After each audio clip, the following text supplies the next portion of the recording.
okay. How are you? I'm not sure if that was me being Instagram challenged or you, but it's usually me. Girl, we're all Instagram challenged at this point. With all the updates, I mean, seriously.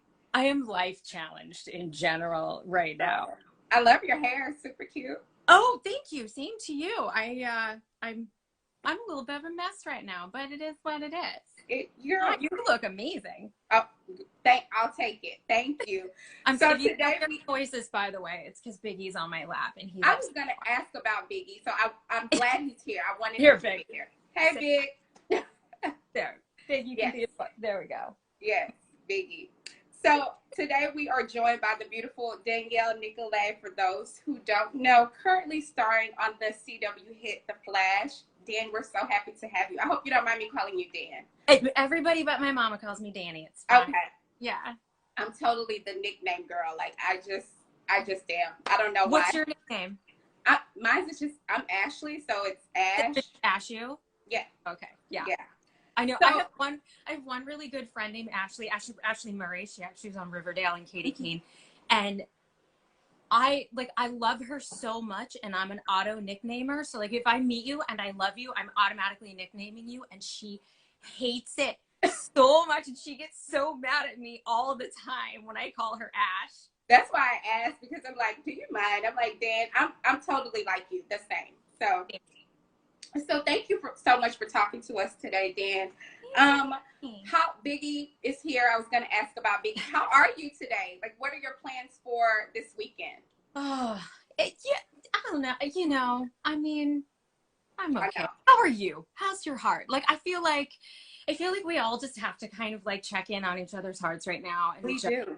Make sure we're okay. I'm hanging in there. You know, yesterday was kind of a crap day. Today's a better day. It's like, is what it is. It is. I mean, every day. I mean, where we are now, it's like you expect the days to be different. No day is the same. Like, no. You don't know what you're waking up to. You don't know what news is going to come out. I mean, we just don't know. So you don't know your ability to cope with whatever news is going to come out is going to be. We are coping, okay? Like, literally. We are coping. But yeah, my plans for the weekend are basically non-existent. I'm kicking it. I'm trying to stay inside as much as I can and follow the rules, because I want this to be over with, and I want to go back to normal. And actually, I take that back. I want the new normal that comes on the other side of this movement that is happening. Yes. But I want to leave the house and not wear a mask, not wear. Girl, I miss hugging so much. I'm a hugger. So it's so weird. It's hugs. It's so weird where we are, but I don't know. I'm looking forward to, like you said, the new normal, because there definitely has to be a new normal after this. Yeah. There's no going back to what we were doing before. I think for me, and I know for a lot of my friends, like the biggest anxiety, and there's so many, but if you can sort of like put your finger on it, the biggest anxiety is a fear that there's going to be an attempt to bring it back to the previous normal. And I can't, none of us can. We're not standing for it at all. So Danny, I'm going to start from the beginning. I like to, my interviews, I like to start from how you arrived to where you are today. So I like to go back to Ohio, if you don't mind. I'm sorry. It's a long 3,000 miles back to Ashtabula, but okay. Let's go back to Ohio for a little bit. So you grew up in this small town in Ohio, and you were into gymnastics. You were a competitive gymnast. I was. And that was your claim to get to acting. Talk to us a little bit about growing up in Ohio and being in competitive gym and how you got to LA. Oh geez. Yeah, I'm from a little town in Ohio that, you know, and I say this with all the love in the world, because those of us from Ohio, if you've ever met us, we are very defensive about Ohio. Right. But I come from a city that doesn't have a whole lot of opportunities, and we didn't have any money. Mm-hmm. And my dad is amazing, and I love him so much, and he was in the Army, and really was, you know, the best version of super dad possible, but my mom wasn't terribly stable. And when my parents split up when I was little, the kind of thing that ended up, I think, kind of holding our family together was the fact that I was a gymnast. And it was wonderful because it taught me a lot of things that I needed that I still use in my life now. And it ended up being the conduit to get out of Ashtabula and bring me to California for part of the year when I was a kid. And it was coming to California that made me, you know, really know that I wanted to be an actor when I grew up. To be honest with you, people thought I was a good gymnast. I was just a terrified gymnast. I didn't fall down because I was so scared all the time of getting hurt that I stuck a landing. You know what I mean? Oh yeah. Oh my God, I hated it. I hated it. But that was your catalyst. And okay, so it was. Talk to me a little bit about this. So is it true that when you guys moved to LA when you were 15, that you all walked, you, your mom and brother, like walked down Sunset handing out your headshots to, girl, talk about hustle. Look, that's hustle and bravery right there. We are from Ashtabula, Ohio. You do not get things unless you put yourself out there. Yes. Speak your need. And my mom might not have been the most sort of traditional mother. Like my like parenting sort of was not my mom's bag, but she still had this deep need to instill in us a work ethic and like commitment to our creativity and to our talents. And so I absolutely give my mom all the credit in the world, because she was like, if you want it, we're gonna figure out how to go get it. See, and I think that that's just the lesson of that. You sometimes the road is not gonna be a straight, you do this, and you do that, and you get it's not. That's really. And you kind of just have to keep, people ask me all the time, like, how do I become an actor? And the main thing I say to them is, don't listen to the people who tell you that you can't. Right. There's always somebody telling you that you can't do something. Always. If it's what's meant for you, and I'm not, you know, I know not everybody believes the same thing that I do, but you know, I was raised like, you pray on it and you pray on it, and then you row the boat to try to get it to the shore over and over and over again. And my own life has been such proof of divine intervention in making sure that I got to where I was supposed to be. But I really believe that that's that combination of faith and effort. Right. Commitment, you know. That you need, because you can't just, I mean, it's one thing to have a dream, but it's another thing to put the work behind it to make it happen, right? Yeah. To be uncomfortable, right? Anything worth having is not going to be easy to get. No. I did this Tyler Perry movie a couple of years ago, and Acrimony. Yeah. And I have to tell you, like, doing that movie was a joy, and working with him was a joy. But the biggest thing that I came out of it with, and I will forever be grateful to him, because hearing these words from his mouth to me, it's been said a million ways, but he said, we do what others do. We do what others won't in order to have what others don't. Right. And then we give back. Yes. And like, I try to live by that. So it's like, yeah, you got to bust your butt. Like, it is what it is. It is, seriously. And then, so from there, from going on Sunset and, you know, giving out your headshot, you ultimately landed like commercials. And then like one of your first acting roles though was on the Jackson 5 miniseries. Yeah. Right? I watched you on there. I was like, excuse me? And then I was doing my research. I was like, what the heck? So how was that experience working with Jermaine Jr.? Okay, fun fact. Danielle Nicolet, am Jermaine Jackson Jr.'s first kiss, period. Oh, he had never kissed a girl before. Are you serious? I still turn red when I think about it. So we're both like 15, maybe 16. He'd never kissed a girl before. I'm sad to admit that I certainly had. And his dad was in the corner. If anyone's seen that miniseries, there's this like kind of iconic scene where we make out and Michael Jackson's hanging out under the bed, and he's scared. And so the whole time we were shooting it, Jermaine Sr. was sitting in the corner because the whole family were the producers. So he's one of the producers. So he's there in the corner Oh my directing, and also making sure, you know, he's protecting his own kid, making sure that everything's handled correctly. And poor Jermaine Jr. was so mortified to have to kiss a girl in front of his dad. And, you know, you do it 150 times. So all day long, for a whole entire day, this poor kid is having to make out in front of his pops. That's a fun fact. That's super. Thanks for giving us the tea on that. I mean, I hope that to this day he's not traumatized by that. Like, I'm the stuff of Jermaine Jackson Jr.'s nightmares. And so from there, obviously you were on Family Matters. You had a recurring role on there. And then we've seen you on countless films and TV shows, right? So Central Intelligence, Acrimony, as you just mentioned, Third Rock from the Sun, Born Again Virgin, which I want to just talk about this a little bit. I know our Flash fans are in the I'm always so happy to talk about BAV. We're going to get to that. But Born Again Virgin, okay, Danny, I feel like that show needs to come back because it's such relevant conversation that women are having now. I mean, I feel like, why did it end? Like, where did it go? First of all, thank you. Yes. I loved doing that show Mm-hmm. so much. And I feel like me and Megan and Eva did some really great work. And, yes. And most of all, that was the first time, I hope not to be the last time in my career, my long career as an actor, so I starred on a show with two other Black women. Yes. That show was created by a Black woman, Renata Shepard. It was show run by a Black woman, Allison Faust. The entire writing staff of that show were all Black women, and we had a Black director for every single episode. Russ Part and Allison Faust directed a bunch of them.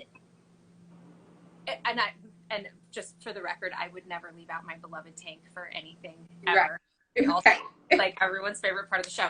But it meant everything to all of us. Yes. We were making that, and I feel so proud of that show, and I feel so proud of the work that we did. And I think it was, honest to God, it was like 1 year before its time. The network, if it had come out now, or even last year, girl, if it had come out now, I mean, girl, seriously. And at the time, I had just come off The Game. You know, I had done that last 2 seasons of The Game, and so I really felt like I was sort of in my single camera comedy stride. And I think it was just a matter of that network had not had a tremendous amount of experience making single camera comedy. Right. And I think they also, to be honest, they put so much money into the promotion of that show that I don't know that they had a lot left for the actual continuing production of it. Gotcha. And by the time they figured out how to make that happen, we all had moved on. I signed on to The Flash, Megan signed on to Pitch, and Eva signed on to Housewives, and our show, our creator, Renata, signed on. She created 2 other shows since then. It's only been, 4 years? Yeah.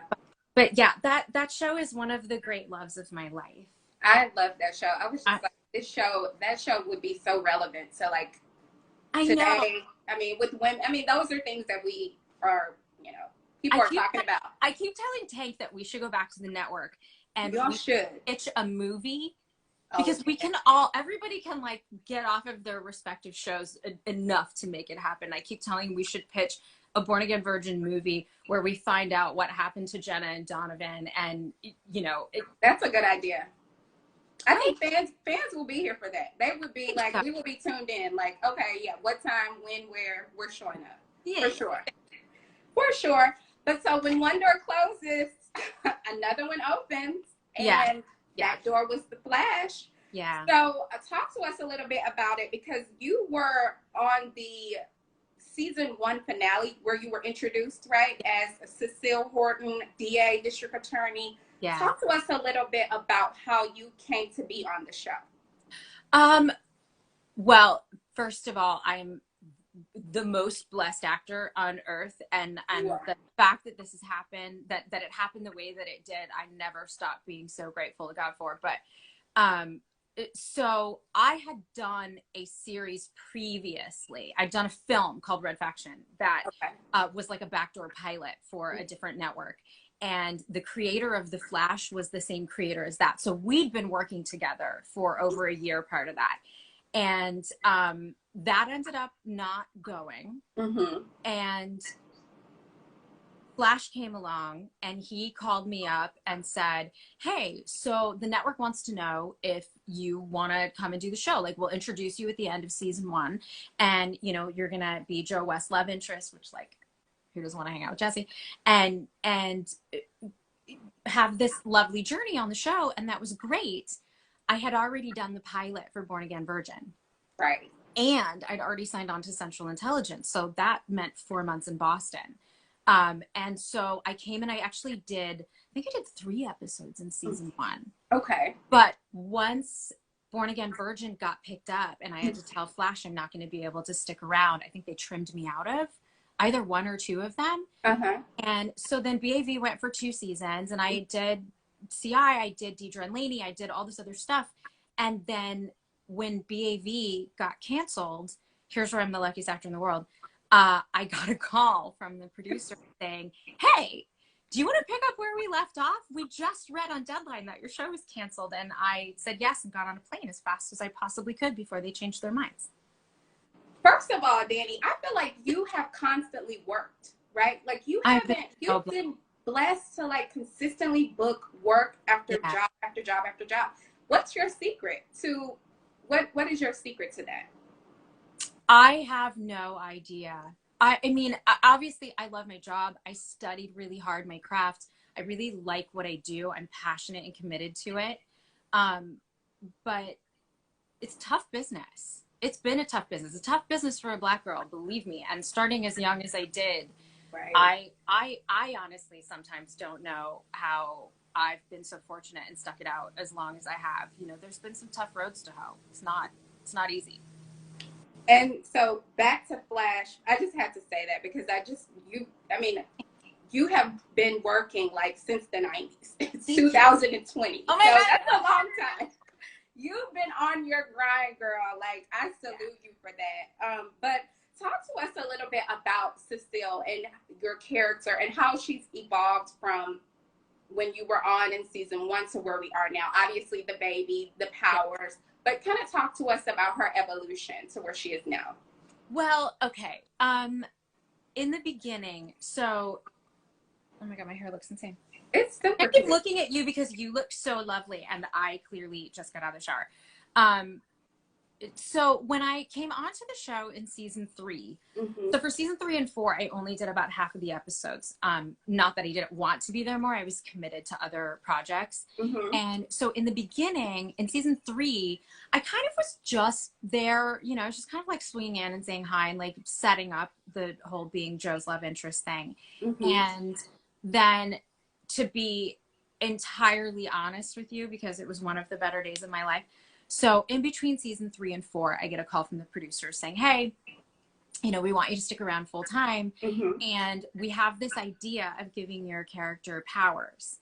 And I totally pretended like I was really cool about it while I was on the phone. But in truth, I was like writing in Sharpie on a giant pad. They're giving me powers. Like, OMG. Jumping up and down. Right. And that was kind of the big evolution of her. And since then, first of all, there's nothing funner than playing a character on TV that has powers. Anybody who tells you otherwise is just lying. But so it's been super fun for me because in the beginning, her powers were as a result of her pregnancy, right? Right. And she didn't really know what was going on. She was kind of mind reading. And then she has the baby and they morph. And it's not so much about mind reading as it is about being an empath and reading people's feelings, which to me is really delicious to play as an actor. And then as we got to season 6, Cecile started realizing that maybe there's a little more oomph to her powers than she's realized. Right. Can't give anything away about what's coming up, but I definitely can say that moving forward, I think she's going to capitalize on that. And so, she should. Thank you. But it's been real cool because, like, you know, when you're on a show for a long period of time and you're playing the same character, sometimes it's a little efforting to like find what's interesting about that character. Right. I never have to worry about that. I literally read every script and I'm like, oh my God, what am I doing now? Were you at all into like the comic verse or the universe prior to like coming on in the first season? A little bit. When I was a kid, my brother was a big comic book head. Mm-hmm. So, and he's my older brother, so whatever he did, I had to do. And then as an adult, for the last however many, I don't even know, years, I have voiced the character of Storm in all the Marvel products. Mm-hmm. And so doing the X-Men series and all of that, like I really got to know the comic world. Right. In truth, before I joined Flash, I was much more of a Marvel head than a DC, I'm sorry to say, but obviously. Do they have beef though or no? Are they like a little bit? They have a little beef? Yeah, Marvel is good for film and DC is good for, I feel like, television. Right. I'm killing it. Yeah. No, there's some people that are sort of like, it's like, what side are you on? You know, it's like, do you make your tuna fish with oil or mayonnaise? And you pick one and you do it together. It's like Marvel or DC. I can't. So I have to ask you 2 questions. Well, I have many more, but I have these 2 really quick. So I heard that, or I read that season 7, you guys will be picking back up in the fall. Is that, can you talk a little bit about, do you know anything you can share? So COVID shut us down, ironically, on Friday the 13th of March. And we still had 3 episodes left. Okay. So we were almost done shooting what would have been episode 20 of last season and hadn't started 21 or 22. Mm-hmm. So I think brilliantly, our showrunner, Eric Wallace, has decided to, rather than make kind of one long season where we follow the same story, he's letting it kind of have peaks and valleys. And so we're going to finish telling the story that we told last season. So what would have been episode 20, 21, and 22 I'll be season 7's 1, 2, and 3. Okay. And then we will continue. You know, who knows what will happen. And then we'll continue to tell season 7 stories. So basically it's just kind of making it twice as exciting, which I like. Are you excited to like go back to work? I know you are. Oh my gosh. I am. First of all, I'm so ready to, I mean, I love this dog so much. I love quality time with him. Big, say hi. But I'm so ready to get up out this house. Girl. And do a thing, anything. I know what you mean. So, Danny, I have to bring this up, obviously. So your co-star, your former co-star, Hartley, he was let go recently for some offensive tweets. Did you read the tweets at all? Okay. I just want to ask, how did you feel when you initially found out, when you initially read the tweets? What were your feelings and thoughts? Wow. I'll start with this saying, you know, I certainly was not shy in posting about how I felt about it and how I interpreted it. But ultimately, I'm sorry, it makes me emotional. Like the bigger picture of all of that, for me as a Black woman, I'm sure for you, for every Black person that I know and love, is this experience that we all have in life, right? Of never really knowing. We can't ever truly know another person's heart, right? And but we have that extra experience of not ever really knowing whether the face that we are receiving somebody, and I mean this in a general way, but the face that we're receiving from someone that doesn't look like us, right, is real, is true, is something that we can trust, like from our hearts, from an emotional place. And I think as Black women in particular, we experience a lot of disappointment. Mm-hmm. And so, yeah, how I felt was disappointed. I felt disappointed. I feel forgiving. That's what's always in my heart. Right. I always want love and growth and peace for folks. Disappointed.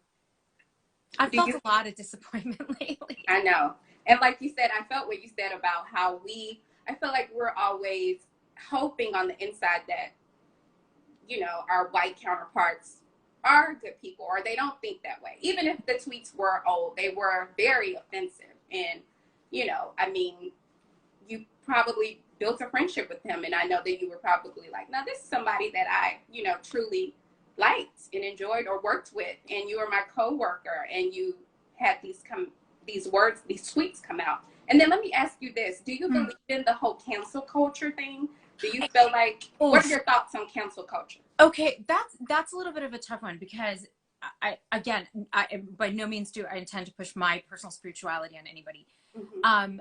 My personal spiritual belief system mm-hmm. is that it is my obligation as a generous spirit to prey on people for growth and peace and joy. I do not want ever, if someone is experiencing racism, prejudice, the level of anger that we're experiencing so much of right now, mm-hmm. that they're not in peace. Right. They're not in joy. Mm-hmm. They're not, I see how disquieted their soul is. And so spiritually, it's my belief that my obligation is to pray on them. Right. That said, I do understand as well that there is some level of responsibility that we all have to take, right, for choices that we've made. And I've obviously discussed this so much in my life, but I'll give you an example, and I won't tell the story exactly because it's painful, but you know, a long time ago, I had this experience where I was in a bar. Mm-hmm. I'd gone in, my friends were outside. I was in this bar, and it was all white folks in there. And I was really young, and I walked in to hold a table for my girlfriends, and while they were parking, and there was this table of white guys across from me, right? Mm-hmm. And so one of them comes up, he wants to buy me a drink. I say, no, thank you. He's drunk. He's real pushy. He really pushes. And so I'm like, no, thank you. I don't want that. I have a boyfriend, not into whatever. Right. So he goes back to the table, and I see him tell his friend, mm-hmm. and his friend then turns around and screams at me, what the F do you care? She's just an N anyway. Oh my God. It went on a little bit after that. There's nothing pretty about it. And the only reason I say that is because when I think about the notion of cancel culture, right, I sometimes think about that night. And I think to myself, those four men probably on this day, mm-hmm. they probably have kids. They probably would never define themselves as racist. They may or may not have been affected by that night, right? That night affected me greatly. Right. That night made me fearful of mm-hmm. people. It made me fearful of environments. It was one of the early nights in my young life that I realized how careful I have to be if I'm making a white guy at a bar feel away, right? Right. So where's that line between it's been many years and maybe those guys are not who they were on that day, mm-hmm. but I still carry the pain of that experience with me, right? Right. So no, I don't believe in cancel culture. I believe in growth and forgiveness. Right. And I believe it's really important to take responsibility because what you intend does not release you from responsibility of what you created, of what the experience of the person who received whatever you said or did in your life is, right? Right. So I don't know that the answer is left or right. I think it's both. Mm-hmm. No, I'm sorry. That was a super long way to answer that question. No, I like how you put that into context. I get it. I totally, I get what you're saying. I hope the viewers do as well. I totally get what you're saying. Do you feel like the network handled it properly with the firing and the announcement that was made? I don't know the extent that it's appropriate for me to comment on a personal level. Mm-hmm. That said, I think in our situation and every situation like it, mm-hmm. certainly the decision that they made was made by people who are so way beyond my or any actor's pay grade. Right. And you know, it's honestly, it's not for me to say, like, though for any network, whether it's, you know, the people on Vanderpump Rules or anything else, it's like, you work for an organization, that organization has a structure in place, right, that it is their job to sort these things out, and that is where they fell on it. And my only appropriate response can be to accept it, I guess. Yeah, no, that's good. Danny, this is what I feel like these conversations have to be had, and I feel like your answers to them are 1000%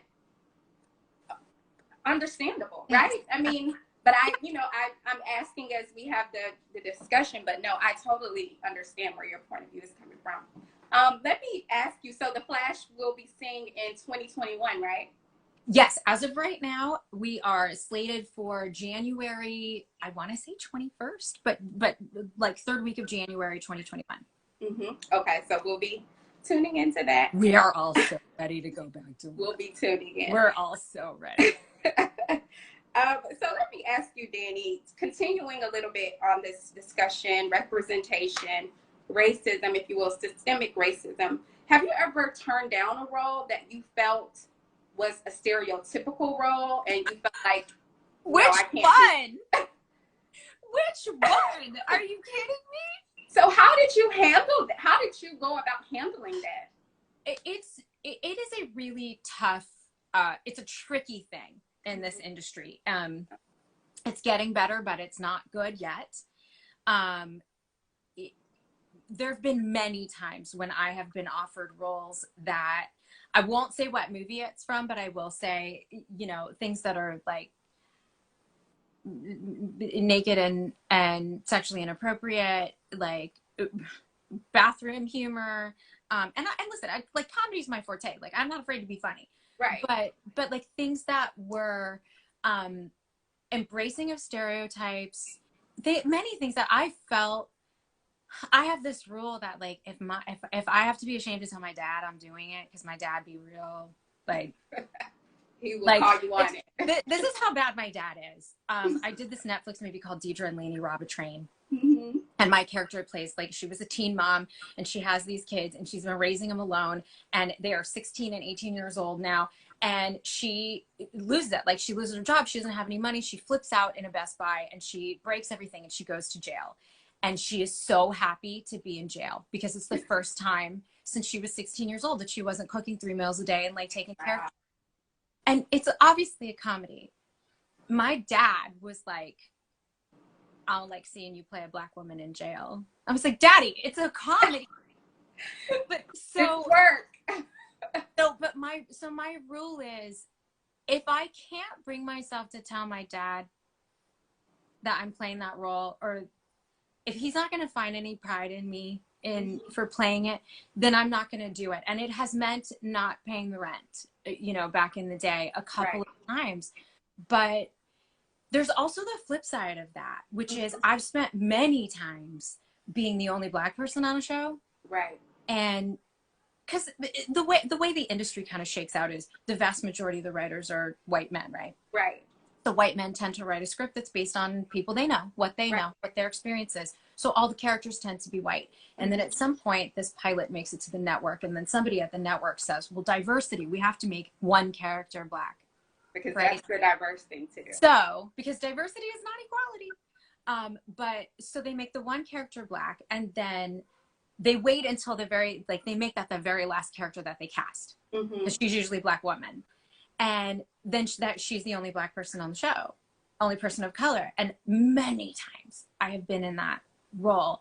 And you get this script and it reads one way, and then you get the job, and all of a sudden she talks real different. Right. And they even change the names of her family members to what they are more stereotypical African-American names. And I almost got fired off of a show once for going to the writers and saying, I got to tell you something, as long as I play this character, she's Black, so I don't need you to write Black dialogue for her. I trust you. Trust me, as long as I'm playing her, she'll be Black every single scene. Right. Like, I don't like, why do I need you, 45-year-old white guy, to confirm or measure my blackness? Like, what? Trust me, people will know she's black. I play her. But it's this like disconnect that happens. So that's that two-sided coin. It's like the stereotypical character that you're not going to be proud to play. Right. Or the, wait a second, I'm either like the least important character, or it was intended as one thing, but now you're trying to turn it into something else. So there's always a kind of juggling act of that. How do you think Hollywood will show up now, with everything that's going on? Do you, what is there? What are we, because I know recently they, 300 people called for like a list of demands for Hollywood. Like the actors, there were several actors on this list calling for these demands. So, how do you think they will show up? Do you think that this time they will show up, and how will we hold them accountable to our demands that we're asking them? What are your thoughts? I don't know. I can say what I hope. Yeah. What I hope is that we stop being the last character cast on a show. Yes. What I hope is that there are more people of color and women in the writers' rooms and directing and on crews.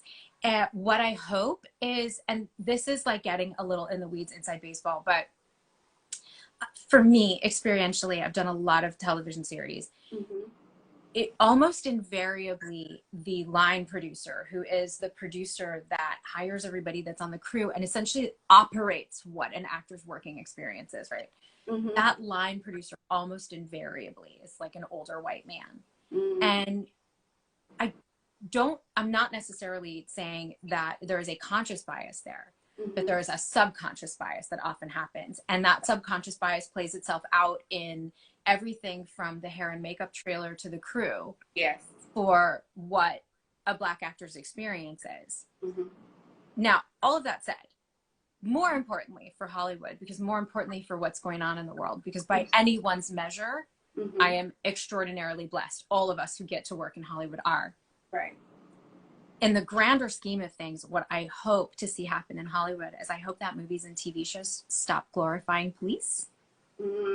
I hope that movies and TV shows start really being more conscious about showing people of color in love and being loving and being great parents, because that's who we are. And I don't know about you. I think I'm a little bit older than you, but I know I grew up in a television viewing world where I didn't see my parents on TV.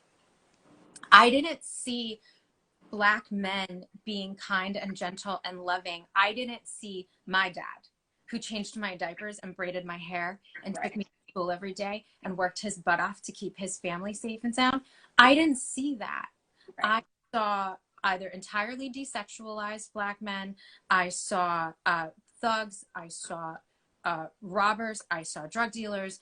I saw cops, but who were characters who we never followed home. We didn't see their wife. We didn't see their kids. You know? So in terms of what Hollywood can do to make the world a better place, we can start telling stories that include people of color, Black, brown, all of us, that show the truth of who we are, which are loving, kind, family-oriented, flawed, completely regular people. You know what I mean? So that's my biggest hope, because I feel like it all plays into each other. It's like macro, micro. George Floyd was murdered by a police officer who had a power complex. Well, that was given to him through many, many, many different influences. And to the extent that Hollywood can participate in that, Hollywood is a huge influence on people's psyches, and we don't know it. We don't realize that we grow up as Black girls not liking ourselves because we never got to see Black girls described as beautiful on TV. And it takes our families telling us, and then we grow up with this complex. So I'd love to see Hollywood give a shit about the complex and try to stop it. Danny, you look, you just preached the word, because Hollywood, I hope you're listening. I mean, because you're so right. I mean, they have a responsibility and a big influence on the stories that are being told. So, and how it's how we see ourselves as little. Yes. On you know, TV. I remember getting to, I was like in my early 30s when I was in therapy. And I remember having this gigantic revelation that I was so tired of hating myself. It was so tedious. I was so tired. And really kind of exploring where that came from. Right. And, you know, we don't receive a tremendous amount of confirmation from the world that we're okay and we're allowed to be flawed. And that we matter. Because Taylor's killers are still free. And it's been over 3 months since March, and her killers are still free. So, you know what I think about all the time when I think about Breonna Taylor? I think about the number of people who have COVID or had heart attacks or had any. She was an EMT. On the front lines. I think about the number of lives that she would have saved. You know, it's like when you really think about people's humanity that are being murdered and affected, it just, like, I don't know. I think we've all been nursing broken hearts for months now, but we have. And I want to talk about the Reform Project. Yes. That you're a part of. Yes. So you're working with the Reform Project, a criminal justice project geared toward getting Black people off of the probation and the parole cycle that destroys families. Talk a little bit about this project, Danny. Okay, so how it relates to everything I think that we were just saying, I think is so huge. For anyone who doesn't know Meek Mill's probation story, like, Ash, are you aware of this? I'm aware. Oh yeah, I'm aware. So for anyone who doesn't know, please just go on Amazon Prime and watch Free Meek. But so we all, this is Black people, brown people, poor people. We all come up in this cycle where we have to worry about going to jail as being a significant aspect of our upbringing. Right. When I think about my childhood fears, my childhood was dominated, and I mean dominated, by fears and nightmares that my older brother was going to end up in prison. We didn't have a stable mom. We didn't have money. We didn't always, you know, the rent didn't get paid. We got evicted all the time. Like, illegal things happen. We sometimes did what had to be done to get by. Right. And the fear wasn't getting by. The fear was losing my brother to the system because he was just doing what he thought he had to do to take care of me. Right. And it's not right. And the first time I became aware of this cycle, which is what the Reform Alliance is trying to break. So I'm 16 years old. I'm living on my own in Hollywood. I'm driving a $300 car named George. And I am on my way to an audition, and I make a stupid left turn and I hit a car. No one was hurt. George's fender got smashed. That was that. Right. But here in California, what that meant, I didn't have car insurance. I couldn't afford car insurance. I could barely afford the car. And I was trying to work. I was a kid on my own. So, but what that meant was I didn't have car insurance when I had the accident. So my license got suspended. But I could not drive that car because I had to go to work. Because if I didn't go to work, I couldn't pay a bill to pay my rent. So what did that mean? It meant that my car insurance was a prayer. And I drove around for 2 years with a suspended license, just trying to make enough money to get my license back. Because then once my license was suspended, it was $1,500 to get it back. Reinstated. Yeah. Plus, I very much couldn't afford car insurance anymore because now my car insurance was skyrocketed because I'd gotten my license suspended. So now I'm in the cycle. I'm in the system. And then one day I get pulled over. Those cops could have taken me to jail. They didn't, by the grace of God. And believe me, if I were a man, they would have. Yes. They sat me on my butt on the side of the highway for 2 hours and kind of tortured me a bit. But ultimately decided that they kind of liked me, so they let me go. If I had gone to jail that day. Oh, but what they did do was tow my car, which was going to be $1,600 to get out. Now, this is like years ago. That was, and by the way, $1,600 to me when I was 16 years old might have been $1 million. Girl. And this happens to every person of color that is of limited means every single day. And then what happens is they go to jail. Their family doesn't have money to bail them out. They lost their job. Now their kid doesn't have a dad at home. Now the family is broken up. And this cycle, okay, where you're out of jail, well, now you can't get your job back because you're on probation. You can't get a job when you're on probation. You can't get your driver's license back. You can't get car insurance. You can't get the job. And so you have to make unfortunate choices to survive. So what the Reform Alliance is all about is changing this cycle of probation and parole so that if you do something wrong and you get in trouble for it and you pay your fines or you do your time or whatever the thing is, you're done. You're not trapped in the churning mouth of the system for the rest of your adult life, because all it does is break up families. Yes. It keeps kids from having moms and dads home. And it's so important. And it's a huge aspect that I feel like not enough people talk about in the entire movement. If we're going to do police reform, we have to do criminal justice reform hand in hand. I agree. How can we get involved with this project? You can follow at Reform on IG. Okay. Right. You can, I promise you, if you reach out to them, they will get back to you. It might be Meek Mill. It might be Van Jones. You don't know. Okay. It might be me. You don't know. Well, we want to get involved. Reach out, support. One great thing that we're really trying to do at Reform Alliance is really make it very clear in the posts. Like things that they post on IG, you swipe through them. It'll say, this is what you can do next. You can call your congressperson. You can sign this. Everybody does not have money to donate right now. And I'm a firm believer that you do what you can and you sleep well at night because you do. So if you do not have money to contribute right now, it's okay. What you have is time and attention. Give it your attention. Give it your signature. Give it a phone call. It makes a difference. Danny, that's why I love you. Because it's hard. Because you're doing this work. You know, you're not only starring on a hit TV show, you've not only had this impressive career for the past 20 years, but you're doing this work. And so we thank you for that work. And before I let you go, Danny, can you give a piece of advice? I'm always the advice person. I like to share with the people that are watching. What piece of advice would you give to those that are listening or watching that want to break into acting? They want a career as long as yours as an actor, and they want to work like you have consistently worked over the years. What piece of advice would you give them? I would tell them to follow their dreams. Truly, it's possible. I'm from Ashtabula, Ohio. I'm sitting here on this IG live with you talking about, being on a Reform. TV.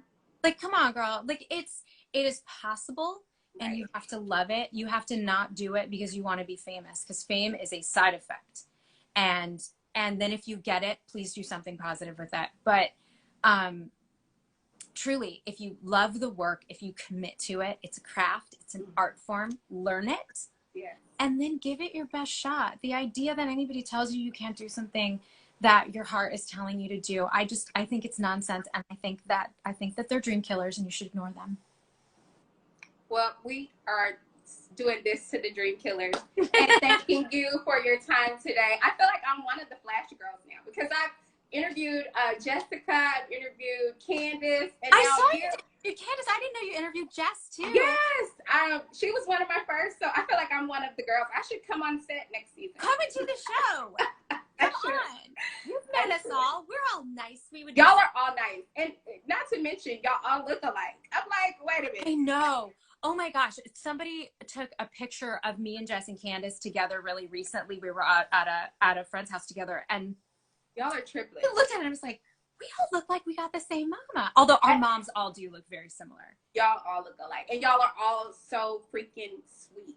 I mean, I was like, because you don't know what you're going to get. But each one of you were super, super sweet. And your fans, oh my God, they're diehard fans for y'all. So I know. I'm so, so, so blessed. I'm truly. I work with people I love on a show that I want to be on, that people actually watch. Like, it's the most you can ask for as an actor ever. Well, we love you, Danny. We love you all. So thank you so much for talking to us today. And thank you guys for watching. So what are you doing this weekend? Did you tell us what your plans were? Nothing.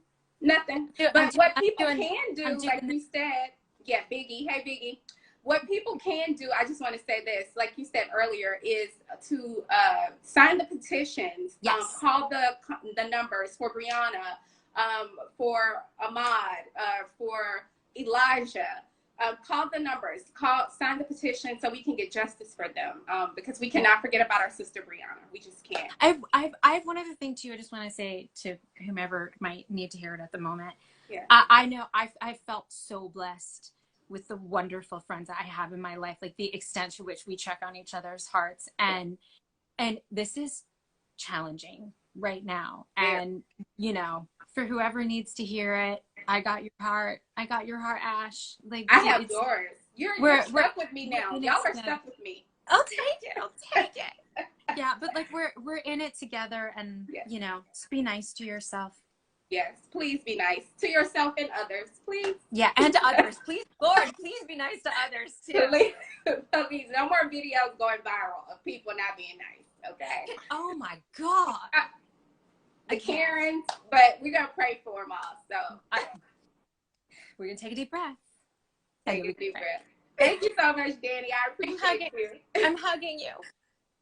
Hugs and kisses. Bye. Bye, guys. Where is the buzz? Where is the buzz? You said was mine.